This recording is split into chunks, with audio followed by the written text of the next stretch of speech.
ቁጽሪ ሓደ ተወሳጣኢ ነይሩ። እቲ ዘመን ተቐየር ግን ናቱ ስራሕ ብኻልኦት ተታሒዙ ሕጂ ተራ ሰብ ይኸውን። ናይ ደቂ ሰባት ድሌት ሙሉእ ንሙሉእ ናብ ቢሮታት ይዘዋወር እሞ ንቦክስ ውድድር ባዕሉ ሮቦታት ክጓሰጡ ይጅመሩ። ኣብ ሰዓት ቻርሊንን ከምኡ ዝበሉ ተጓሰትን ምንም ኣታዊ ዘይብሎም ኮይኖም ይቐርዩ። ዋላ እኳ ሮቦታት ዝኾኑ ዝጓሰቱ ሰብ ስለ ዝቆፃፀሮም ግን ቻርሊን ድማ ሮቦት ገዚኡ ንምጉሳጥ ይፍትን። እንተኾነ ግን ክኾነሉ ኣይከኣለን። ሮቦቱ ኩሉ ግዜ ይሰዓር፣ ምንም ኣታዊ ድማ ስለ ዘይብሉ ካብ ሰባት ይልቃሕ፣ ገንዘብ ድማ ስለ ዘይመልስ መልእኽቲ እንዳደወሉ የጨናንቕዎ። ኣብ ቃሊቱ ድማ ንዑ ምፅዋር ስለ ዝኸበዳ ካብ ገዛ ወፀለይ ትብሎ። ኩሉ ነገር ከምዚ ፀልሚትዎ ኣብ ዝነበረ ሰዓት ግን ናብ ዝነበሮ ክብሪ ዝምልሶ ሓደ ነገር ይረከብ። ሕጂ ድማ ንሪኣ ፊልሚ ሪል ስቴት እትበሃል ፊልሚ እያ።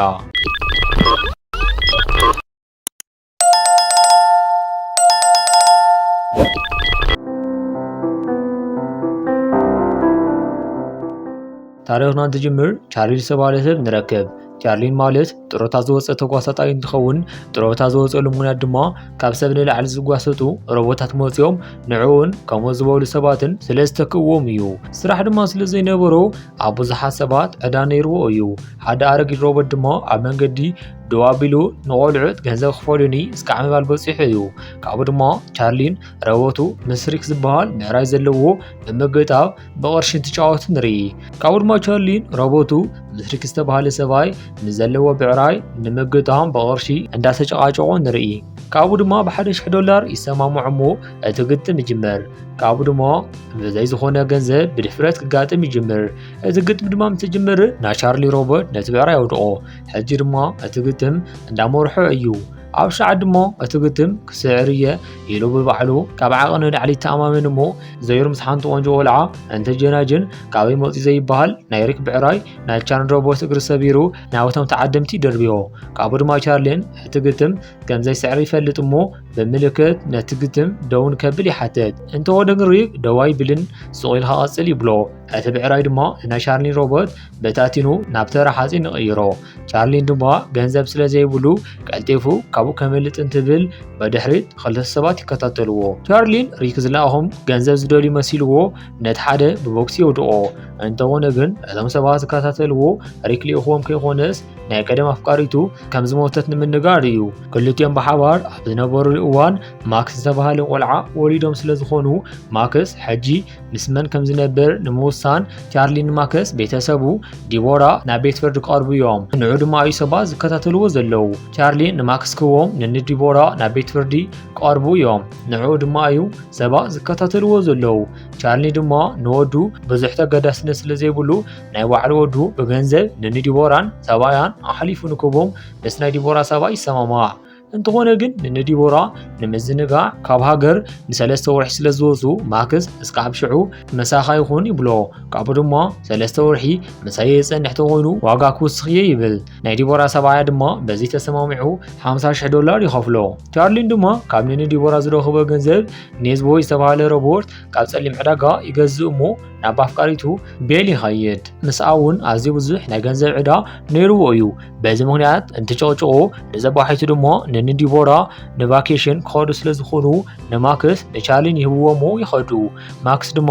ኣቦኡ ንቤተሰቡ ብገንዘብ ከም ዝሸጦ እንትፈልጥ ኣዝዩ ይሓርቕ። ምክንያቱ ድማ ኣቦኡ ብገንዘብ ስለ ዝቐየረ ከይኾነስ ካብቲ ገንዘብ ክፈለኒ ኢልዎ ዝኾነ ገንዘብ የብለይን ኩሉ ገንዘብ ሮቦት ገይዘ እየ ስለ ዝበሎ እዩ። ናብ ገዛ ድማ ምሳኣተወ ቻርሊን ሓድሽ ዝገዝኦ ሮቦት ምስ መፀ ንዑ ንምርኣይ ከፍትዎ። ቻርሊን ድማ ብናይ ድምፂ መቆፃፀሪ ነቲ ሮቦት ንመቆፃፀሪ እንትፍትን እምቢ ይብሎ። እምቢ ዝበሎ ድማ እቲ ሮቦት ዝመፀሉ ቋንቋ ጃፓንኛ ስለ ዝኾነ እዩ ነይሩ። ማክስ ነቲ መቆፃፀሪ ይቕበሎ እሞ ብጃፓንኛ ትእዛዝ እንትህቦ ነቲ ሮቦት ይንቀሳቐስ። ካብኡ ድማ ቋንቋኡ ናብ እንግሊሽ ይቕይርዎ እሞ ቻርሊን ድማ ግዜ ከየጥፍእ ነቲ ሮቦት ንምግጣም ናብ መኪና እትዎ። ማክስ ድማ ንዓይ እውን ሒዝካኒ ተዘኺድካ ነዚ ቁልፊ ናብ ጉድጓድ ከእትዎ እየ ኢሉ የፈራርሑ።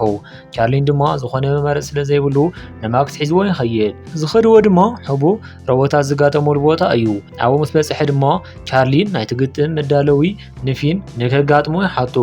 ማክስ ድማ ምስ ሮቦት ከም ዘይተላመዱን ግጥም ከካይዱ ከም ዘይብሎምን ንኣቡ ይነግሮ። እንተኾነ ግን ቻርሊን ናይ ማክስ ምኽሪ ንዒቑ ናይቲ ቦታ ሻምፒዮን ዝኾነ ማይተስ ዝተባህለ ሮቦት ክገጥም ገንዘብ ይምደብ እቲ ግጥም ድማ ምስ ጀመሩ ናይ ቻርሊን ሮቦት ክመርሕ ይጅምር ተጋጣሚ ድማ ዕረፍቲ ሲኑ ትወድቕ ቻርሊን ካብ ዓቐን ዝሓለፈ ዓርስነት ይስምዖ ኣብ ሰዓት ዝወደቐ ሮቦት ተሲኡ ንናይ ቻርሊን ሮቦት ብሕማቕ ክወቅዕ ይጅምር ቻርሊን ድማ ንባዕሉ ምስቲ ሮቦት ስለ ዘይተለማመደ ናይ መጋጥምቲ ውቅዒት ምክልኻል ይኣብዮ ካብዚ ዝገደደ ድማ ነገራት ይሓምቁሞ መጋጥምቱ ንናይ ቻርሊን ሮቦት ኢዱን ክሳዱን ኣውፂኡ ይስዕሮ ማክስ ዝተሰዓረሉ ምክንያት ቻርሊን በዓል ምስቲ ሮቦት ከይተለማመደ ብሓንሳብ ናብ ግጥም ስለ ዝመፁ ምዃኖም ይነግሮ ቻርሊን ድማ ተፋኣቱ ኣይኣምንን ብምባል ናይቲ ሮቦት ፀገም ኢሉ የመኽኒ ንሓድሽ ሮቦት መግዝኢ ስለ ዘይብሎም ናብ ሓፃዊን ዝጓሓፈሉ ቦታ ይኸዱ እሞ ሮቦት ክደልዩ ይጅመሩ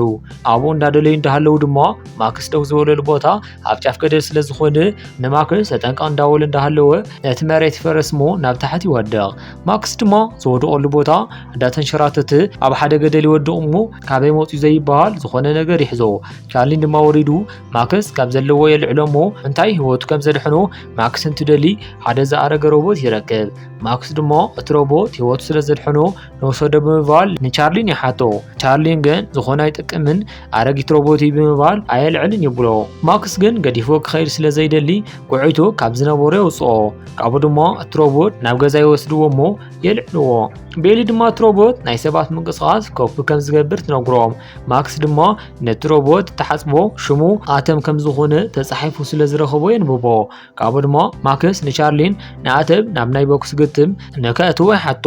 ቻርሊን ድማ እዚ ሮቦት ጥንካረ ደኣ እምበር ክወቅዕ ከም ዘይኽእል ይነግሮ ካብኡ ድማ ቻርሊን ወዲ ሒዙ ስፖንሰር ንምድላይ ናብ ናይ ሮቦት ፋይቲንግ ሊግ ይኸይድ እሞ ናይ ቀረባ ዓርኩ ንፊን ይሓቶ ፊን ድማ ዝበሃል ቦታ ኣሎ እዩ ንምንታይ ናብኡ ከይድካ ኣይትወዳደሪ ይብሎ ቻርሊን ድማ ዘለኒ ሮቦት ተጓሳጣይ ኣይኮነን ተኽኢልካ ዝተወሰነ ገንዘብ ኣልቅሐኒ ኢሉ ይሓቶ ፊን ድማ ዓርከይ ትኾንካ እውን ኣብ ቁማር ዘለካ ራእይ ኣይፈልጥ እየ ክሕግዘካ ይኽእልን ኢሉ ገዲፍዎ ይኸይድ ካብኡ ድማ ቻርሊን ናብ ፊን ዝነገሮ ቦታ ንኣተም ሒዝዎ ይኸይድ እሞ ካብኡ ድማ ናይቲ ቦታ ሻምፒዮን ዝኾነ ሮቦት ክጋጠም ከም ዝደሊ ይናገር ናይቲ ሮቦት በዓል ዋና ድማ ናትኩም ሮቦት ሓደ ራውንድ ኣይፀንሕን ኢሉ ይነግሮ ካብኡ ድማ ኣተም ሓደ ዙር እንተፀኒሑ 1,000 ገንዘብ ከም ዝህቦ ይምድብ እሞ እቲ ግጥም ይጅመር ኣተም ድማ ገና እቲ ግጥም ኣብ ምጅማሩ ዝኾነ ናይ መጋጥምቲ ውቅዒት ከፃውራ ይኸኣለን ቻርሊን ድማ ንማክስ እንታይ ክገብር ከም ዘለዎ እኳ ተነገሩ ማክስ ዝኾነ ልምዲ ስለ ዘይብሉ ደጊሙ ምጥፋእ ይኣብዮ እሞ ኣተም ኣዝዩ ይወቃዕ ኣብ ሰዓት ቻርሊን ማክስ ነቲ መቆፃፀሪ ክቐበሎ እንትብል ማክስ ኣይበካን ይብሎ ማክስ እንታይ ክገብር ከም ዘለዎ እንዳሓሰበ እንዳሃለወ መጋጥምቱ ሓያል ውቅዒት የዕርፈሉ እሞ ናብ መሬት ይወድቕ እቲ ተዓዳሚ ድማ ኣተም ስለ ዝወደቐ እስካብ 10 ቆፅሩ ይጅምሩ ኣተም ድማ ንክሳዓር ሰከንድን ተቆርዮ ይለዓል እቲ ቀዳማይ ራውንድ ይውዳእ እሞ ንኒ ቻርሊን $1,000 ይዕወቱ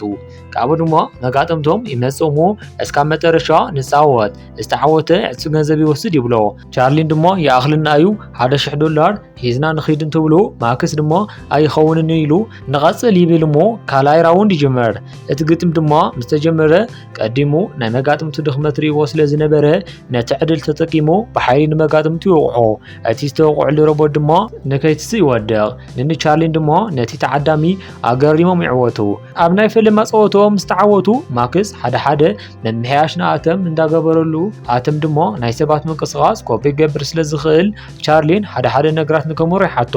እንተኾነ ግን ቻርሊን ቦክሲ ካብ ዝወፅእ ኣዝዩ ብዙሕ ግዜ ስለ ዝገበረን ናይ መጨረሻ ፀወቱ ድማ ተሳዒሩ ስለ ዝኾነ ዘቋረፆ ኣብ ናይ ተስፋ ምቑራፅ ስምዒት ስለ ዘሎ ኣይክልን ይብሎ እንተኾነ ግን ቻርሊን ለይቲ ሙሉእ ይሓስበሉ እሞ ብሓሳቡ ተሰማሚዑ ንዝባሒቱ ንኣተም ክለማመዶ ይጅምር ናይ ኣቦን ወድን ስራሕ ድማ ኣዝዮም ከበድቲ ዝተባሃሉ ፀወታታት ስዒሮም ብዙሕ ገንዘብ ክረኽቡ ገይርዎም እዩ እዚ ድማ ተግባሮም ናይ ፋይቲንግ ሊግ ቀልቢ ስሕብ እሞ ንትዊንሲ ዝተባሃለ ሮቦት መፂኦም ንገጥሙ ፃውዒት ይበፅሖም ቅድሚ ፀወቶም ግን ዙስ ዝተባሃለ ዝኾነ ክስዕሮ ዘይኽእል ሮቦት ናቱ በዓል ዋና ድማ ሊምኩባ ትበሃል ሰበይቲ ንኣተም $200,000 ክገዝእኩም ትብሎም ቻርሊን ከም ዝለመዶ ቀልጢፉ እንትሰማማዕ ማክስ ግን ፈፂማ ይኸውን ብምባል ይነግራ ካብኡ ድማ ነቲ ክፍሊ ለቂቑ ይወፅእ ምስ ወፀ ድማ ቻርሊን ንማክስ ግደፍ እዛ አጋጣሚ ከየምልጥና ተብሎ ማክስ ድማ ፈጺሙ አይኸውንን ይብሎ ካብኡ ድማ እቲ ናይ ግጥም ሰዓት ይበጽሕ እሞ ትዊንስ በቲ ተዓዳሚ ሹም እንዳተጸውዐ ናብ ትሪንግ ይኣቱ ማክስን ኣተምን ድማ እንዳሳዕስዑ ይኣቱ እቲ ግጥም ድማ ይጅመር ኣተም ድማ ንባዕሉ ብምክልኻልን ሞሊስ ብምጥቃዕን ይጋጠም ግን ድማ ኣብ ዝኾነ ሰዓት ኣተም ናይ ሲቲ ውቅዒት ምጽዋሪ ኣብዮሞ ኣብ ሓደ ጽጋዕ ይኸውን ካብኡ ድማ ንሲቲ ጽቡቕ ስለ ዝኾነሉ ንኣተም መውቃዕ ይቕጽል ኣተም ድማ ሲቲ ክልተ ገጽ ስለ ዘለዎ ሞሊስ ንምጥቃዕ ቦታ ይስእን ዝኾነ ሰዓት ግን ቻርሊን ናይ ሲቲ ኣብ ማእገሩ ደካማ ጎኑ ይርኢ እሞ ሓሳብ ይመጸሉ ዝግበር ገይሩ ንኣተም ካብቲ ቦታ ይውፅኦ እሞ ኣተም ድማ ደጊሙ ከጥቁዕ ይጅምር ዝተፈላለዩ ውቅዒት ድማ ኣብ ልዕሊ ሲቲ ይዕረብ ኣብ መጨረሻ ድማ ኣተም ንሲቲ ዘውድቆ ቦክሲ ይወቅዖ እሞ ተዓዋቲ ይኸውን እቶም ተዓድምቲ ንኣተም ኣዝዮም ንዕቆ እሞ ስለ ዝነበሩ ኣዝዮም ይግረሙ ማክስ ድማ ኣብ መጨረሻ ነቲ ማይክ ይወስዶ እሞ ሊምኩባ ሮቦቶም ክትገዝኦ ከም ዝደለየትን ንሱ ግን ኣይሸይጥን ከም ዝብላ ንህዝቢ ይናገር ሕጂ ድማ ምስናታ ሮቦት ክጻወት ከም ዝደሊ ይነግራ ቻርሊንን ማክስን ብዝረኸብዎ ገንዘብን ዓወትን ተሓጒሶም እንዳወጽ እንዳሃለው ሪክ ንቻርሊን ደልዩ ይረኽቦ እሞ ዝነበሮ ገንዘብ ስለ ዘይሃቦ ንቻርሊን ክውቅዕ ይጅምር ካብኡ ድማ ብዝኻኣለ ዓቕሚ ንወዱን ንባዕሉን ከላኸል ይፍትን እንተኾነ ግን ንሳቶም ቁፅሪ ብዙሓት ስለ ዝነበሩ ክጻወር ኣይከኣለን ንዓቶም ድማ ወቂዑ ምስ ወደ ሕጂ ዝተዓወተሉ ገንዘብ ሰሪቖሞ ይኸዱ ለይቲ ድማ ቻርሊን እንዳሓሰበ ማክስ ምስ ምዃኑ ውሕስ ስለ ዘይኮነ ናብ ቤተሰቡ ንክሰዶ ይወስን ንፀባሒቱ ድማ ንማክስ ናብ ዲቦራ ይወስዶ ማክስ ድማ ኣዝዩ ብምሕዛን ምስእኒ ዲቦራ ናብ ገዛ ይኸይድ ቻርሊን ድማ ብዝገበሮ ነገር ኣዝዩ ይስምዖ እሞ ንቤሊ ንከማኽራ ናብኣ ይኸይድ ንወደይ እኹል ኣይኮንኩን ናብ ቤተሰቡ ይሕሾ ንሳቶም ገንዘብ ስለ ዘለዎም ኢለየ እኮ ናብኡ ዝመለስክዎ ኢሉ ይነግራ ንሳ ድማ ናይ ኣቦ ፍቕሪ ብዝኾነ ገንዘብ ኣይዕቀንን ካብ ዝኾነ ነገር ንላዕሊ ናትካ ፍቕሪ ዝዓቢ ትብሎ ንሱ ድማ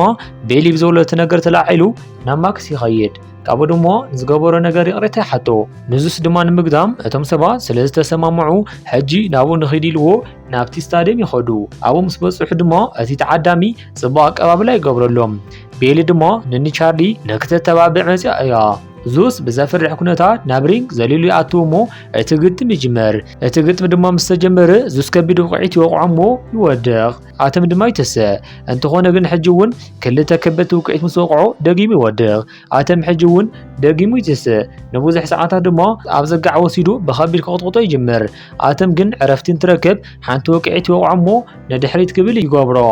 እስካ ሕጂ ድማ ዙስ ተወቂዑ ስለ ዘይፈልጥ ሕጂ ግን እንትውቃዕ ናይ ሱስ ዋናታት ኣዝዮም ይድንግጹ ኣተም ድማ ንዝተወሰኑ ደቂቃታት ንዙስ የጥቅዖ ዙስ ግን ጠንካራ ስለ ዝነበረ ንዙስ ደጊሙ ናብ ጽጋዕ ወሲዱ ክቐትሎ እንትብል ናይ ፈለማ ራውንድ ይውዳእ እሞ ደወል ይድወል ነቲ ዝተጎድአ ድማ ንእሽተይ ዝተኻኽሉሉ እሞ ካልኣይ ራውንድ ይጅመር ኣተም ናይ ዙስ ውቅዒት እንዳተጻወረ ደጊሙ ድማ እንዳጥቅዐ እስካብ 4ይ ራውንድ ይበጽሑ ኣብ 4ይ ራውንድ ግን ኣተም ኣዝዩ ይጉዳእ እሞ ድምፂ መቆጻጸሪ ይባላሾ ንኒ ቻርሊን ካሊእ መማረፂ ስለ ዘይብሎ ነቲ ናይ ድምፂ መቆጻጸሪ ናብ ተግባር ይገብርዎ እሞ ናይ መጨረሻ ራውንድ ይጅመር ኣብዚ ራውንድ ድማ ኣተም መጥቃዕቱ ደው የብል እሞ ምክልኻል ይጅምር ዙስ ሓይሉ ተጠቂሙ ኣብ ልዕሊ ኣተም ከቢድ መጥቃዕቲ ክዕርፍ ይጅምር ኣተም ግን ዝያዳ ንካሃድሞ ንዙስ ክዕድሞ ይጅምር ዙስ ብዘለዎ ሓይሊ እንዳጥቅዖ ስለ ዝኾነ ሓይሉ እንዳቐነሰ ይመጽእ ናይ ዙስ ምድኻም ዝረኣየ ኣተም ድማ ኣብ ልዕሊ ዙፍ ከበድቲ ውቅዒት ክዕርፍ ይጅምር ዙስ ሓይሉ ስለ ዝወደአ ውቅዒቱ ከጻወር ስለ ዘይኻኣለ ስቒሉ ክውቃዕ ይጅምር ኣተም ድማ ሙሉእ ሓይሉ ተጠቂሙ እንዳጥቅዖ እንዳሃለወ ሰዓት ይውዳእ እሞ እቲ ፀወታ ይውዳእ ዋላ እኳ መዳለውቲ እቲ ውድድር ንዙስ ተዓዋቲ ተገበርዎ ህዝቢ ግን ንዓና ተዓዋቲ ኣተም ኢሉ ንኣተም ይድገፍ ኣቦን ወድን ድማ ተተሓሒዞም እንዳጨፈሩ ታሪኽና ኣብዚ ትውዳእ